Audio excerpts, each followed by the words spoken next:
Sveiki, tai yra SEO trečiadienis, mano vardas Vladimiras, EasySEO agentūra. Šiandien prisikūpė šiek tiek įdomių SEO naujienų ir ne tik SEO naujienų. Tai pateikiau, ką atradau įdomiausia su savo komentarais. Svarbiausia naujiena turbūt spalio mėnesio, kad SEMrush įgijo Search Engine Land žurnalą. Tai yra online žurnalas apie SEO, apie skaitmeninę rinkodarą, apie Google naujienas. Kai kas perka publikacijas, o kažkas perka visą tinklapį. Gerai, plačiau apie tai galima sužinoti, prie kiekvienos naujienos yra nuoroda į naujieną, galima paskaityti, kam įdomu. Kas neturit laiko skaityti, žiūrėkit video, čia trumpai greitai papasakosiu ir nepamirškit paspausti laiką. Gerai.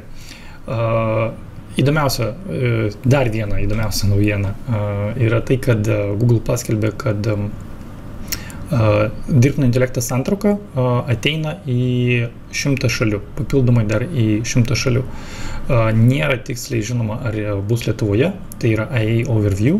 Štai taip atrodytų vizualiai tas AI Overview, kai mes matėme į Amerikoje arba Anglijoje jau yra rodomi dirbtinio intelekto atsakymai. Kol kas Lietuvoje to nėra, bet Google pasakė, kad nuo spalio mėnesio turėtų jau integruoti atsakymus, dirbtinio intelekto atsakymus kitose šalise. Ok, lauksim žinių tada. Gerai, čia iš tikrųjų kaip ir labai svarbi naujiena apie tai, kad yra naujas interpretavimas robots.txt failo. Jame yra viena nauja taisyklė, kad jeigu robots.txt failas nebus pasiekiamas, gali būti nenuskaitoma visa svetainė. Apie tai plačiau galima su mano komentarais irgi pažiūrėti, paskaityti video. Štai čia paspausite nuorodą, pamatysit. Ir kas įdomu iš ne SEO pasaulio, bet iš Google Ads, tai kad Google Amerikoje jau testuoja naują formatą, kur bus, čia parodysiu iš arčiau ekrane, bus išskleidžiama reklama Google paieškos atsakymuose, kur būtų galima paspausti, štai čia yra pažymėta, kaip mums rašo Search Engine Land, kad tai jau vyksta Amerikoje. Aš galvoju, kad mes galime sulaukti gal pavasarį ir Lietuvoje. Okay, ir dar iš nepatvirtintų naujienų yra nepatvirtintas Google algoritmo paieškos algoritmo atnaujinimas. Panašu, kad jau dabar vyksta, bet Google nieko apie tai nerašo oficialiai. Paskutinė naujiena yra apie atnaujinimą. Google algoritmo atnaujinimą yra rugpjūčio 15 dieną.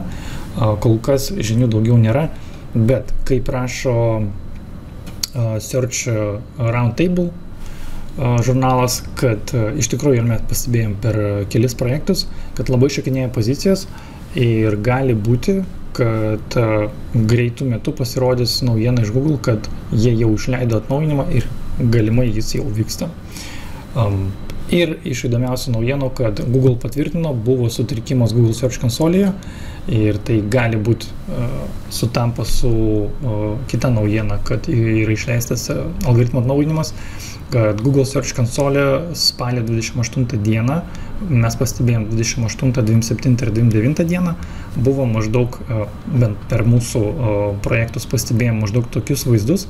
Čia yra screenshotas iš Search Roundtable, bet mes matėm panašų vaizdą, kai tiesiog Google Search konsolė ataskaitoje rodė, kad visiškai krito lankomumas.